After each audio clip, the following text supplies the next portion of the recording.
In the very busy Sky Sports F1 coverage team, it's hard not to find one former driver you haven't at least heard of. Damon Hill, Jenson Button, Nico Rosberg, just to name a few. But out of all these presenters, there's perhaps one that people might easily forget was an F1 driver in the years to come, and that is Paul di Resta.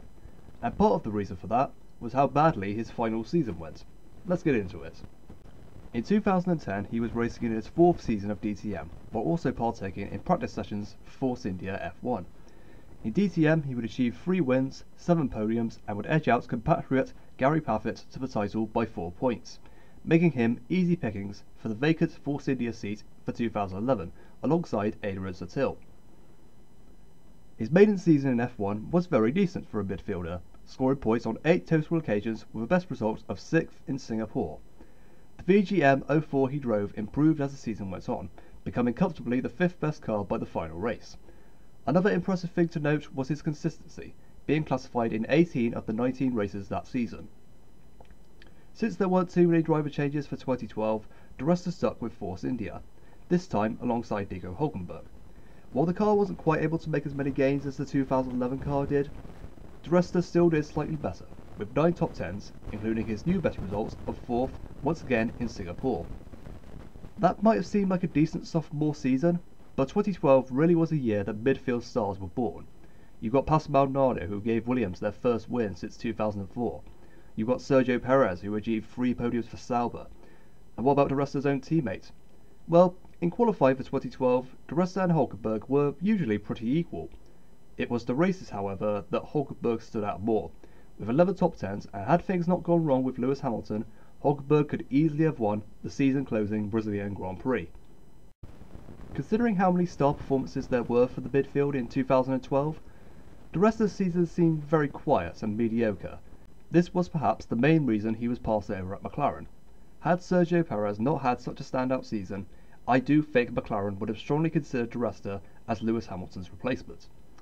So on to 2013, where he was once again at Force India, alongside the returning Sutil. With a 3rd season in the same team, this was the time for di Resta to make a name for himself. And to be honest, if the rest of the season had gone as well as it started, this video wouldn't exist. Scoring points in 7 of the first 8 races, di Resta sat in the top 10 in points for a large portion of the season.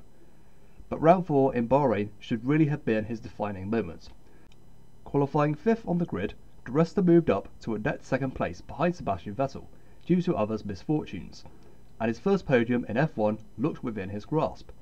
Unfortunately, the 2 Lotus cars were better on their tyres in 2013, and managed to jump the Force India in the closing stages.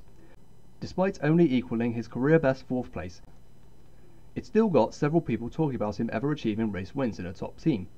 But in 2013, di Resta's Achilles heel was undoubtedly qualifying, missing out on Q3 and even Q2 on multiple occasions. Despite this, Ferrari and Lotus were looking to make changes to both their driver lineups for 2014, and a name mentioned quite often was Paul di Resta. Unfortunately, the Scott season is about to take a dramatic turn for the worse. But 5 cars into the final chicane was never going to end well.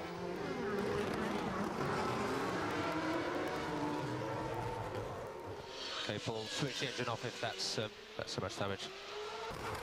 But he hung back for the moment, while di Resta was trying to hang on to his tyre. From start to finish in under a minute. Was di Resta's 5th race in a row without scoring any points. Paul, turn the engine off, please. Turn the engine off. Di Resta pushed hard to prove a point and score one, but all he got was another DNF. Now, 4 incidents in a season might not seem too bad, but these 4 all happened in a row. The man just could not catch a break. Di Resta went from nearly racing for a top team to being in danger of losing his own seat. In the end, Paul only managed 2 other points finishes and would have to settle for 12th place overall. In the off-season, Force India confirmed Hülkenberg and Perez as their 2014 drivers, leaving di Resta without a drive and with no choice but to return to DTM. However, his F1 story wasn't quite over. He became reserve driver for Williams in 2016 and replaced the unwell Felipe Massa in the 2017 Hungarian Grand Prix. Since this was a last-minute decision, Resta had very little time to adjust to his car, but still managed to be within a second of teammate Lance Stroll in qualifying. Resta would ultimately retire from the race after 60 laps, but it still was a good last hurrah for the Scot, a performance he probably should have put in 4 years earlier. While Paul di Resta was undoubtedly a talented midfield runner, his tough 2013 season ended up being his F1 downfall, when it could have been the complete opposite, leaving us all wondering, what if? As always, thanks for watching, and I'll see you next time.